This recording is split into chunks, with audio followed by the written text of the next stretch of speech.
తిరుమలలోని సన్నిధానం హోటల్లో కలుషిత ఆహారం కలకలం రేపింది. హోటల్లో ఐస్ క్రీం తిన్న ఓ చిన్నారి అకస్మాత్తుగా అస్వస్థతకు గురవడంతో బాధితుడి తల్లి టిటిడి ఉన్నతాధికారులకు ఫిర్యాదు చేశారు. వెంటనే స్పందించిన అధికారులు బాలుడిని అశ్విని ఆసుపత్రికి తరలించి చికిత్స అందించారు. ప్రస్తుతం బాలుడు కోలుకున్నాడు. ఈ ఘటనను తీవ్రంగా పరిగణించిన టిటిడి ఎస్టేట్ అధికారులు సదరు హోటల్ను బుధవారం రాత్రి తాత్కాలికంగా మూసివేయించారు. ఆహార నమూనాలను ఫుడ్ సేఫ్టీ అధికారులతో తనిఖీ చేయించి నివేదిక ఆధారంగా కఠిన చర్యలు తీసుకుంటామని అధికారులు స్పష్టం చేశారు.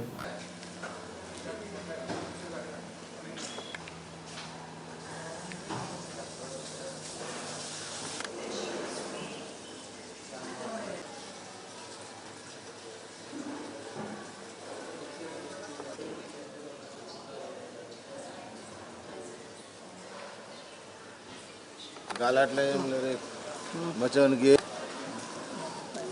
మనం రికార్డ్ చేస్తున్నాం కదా.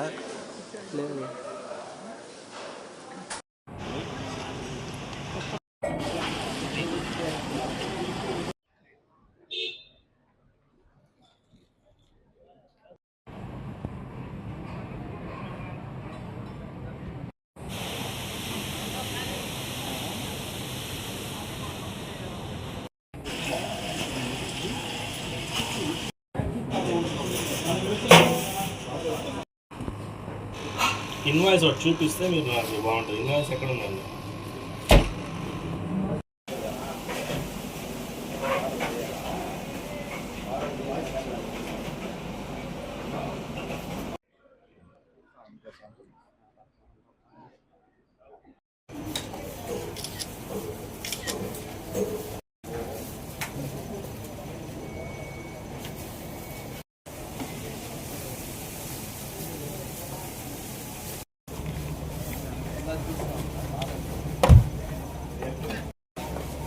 అడిగా ఇప్పుడు వచ్చింది అడిగా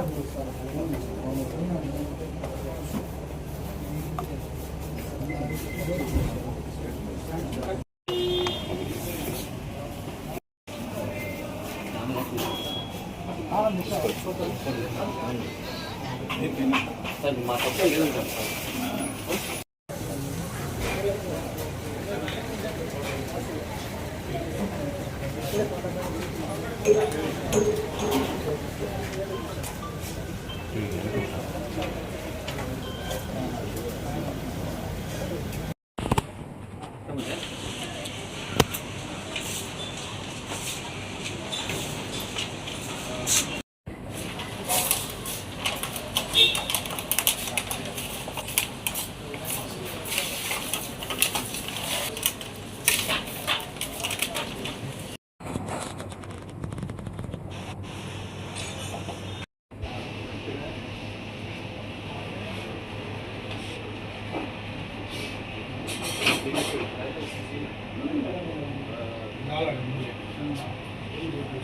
నమస్కారం అండి.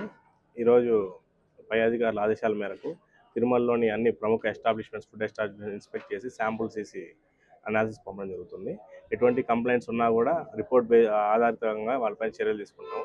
ముఖ్యంగా రద్దీ పెరుగుతున్న దృష్ట్యా ఎక్కడెక్కడైతే రద్దీ ప్రాంతాలు ఉంటాయో, ఎక్కడెక్కడైతే భక్తులు ఎక్కువ ఆహారం వినియోగిస్తారో అటువంటి చోట్ల శాంపుల్ తీసి సేకరించి చర్యలు తీసుకొని పై అధికారుల ఆదేశానుసారం ఇక్కడికి వచ్చి ఈరోజు సన్నిధానంతో మొదలు పెడుతున్నాము. ఈ మిగతా రెస్టారెంట్స్ కూడా ఇన్స్పెక్షన్ చేసి శాంపుల్ తీయడం జరుగుతుంది. ఈ కంప్లైంట్ అనే కాదండి, బేసిక్గా ప్రముఖ విఐపీలు వచ్చే ఏరియా కాబట్టి అన్నీ తీసి టెస్టింగ్ పంపించమని పై అధికారుల ఆదేశాలు ఉంది. దాని ద్వారా వచ్చామండి. ముఖ్యంగా ఐస్ క్రీమ్లు, ఈ cold ice cream, water most sensitive food items కాబట్టి వాటిపైన శాంపుల్స్ తీసి పంపిస్తున్నాం. నేను అన్నాను దాంట్లో ఎటువంటి అంటే కన్ఫర్మ్డ్ ఇన్ఫర్మేషన్ ఏమి లేదండి. బట్ వచ్చింది కాబట్టి మొదటి ఇక్కడి నుంచి స్టార్ట్ చేస్తున్నాము. ఇలాంటి అన్ని రెస్టారెంట్స్లో వాటరు, మిల్క్, ఐస్ క్రీమ్స్ పైన శాంపుల్స్ తీసి పంపించడం జరుగుతుంది. ఇక్కడ మనకి ఆ దృష్టికి రాలేదు.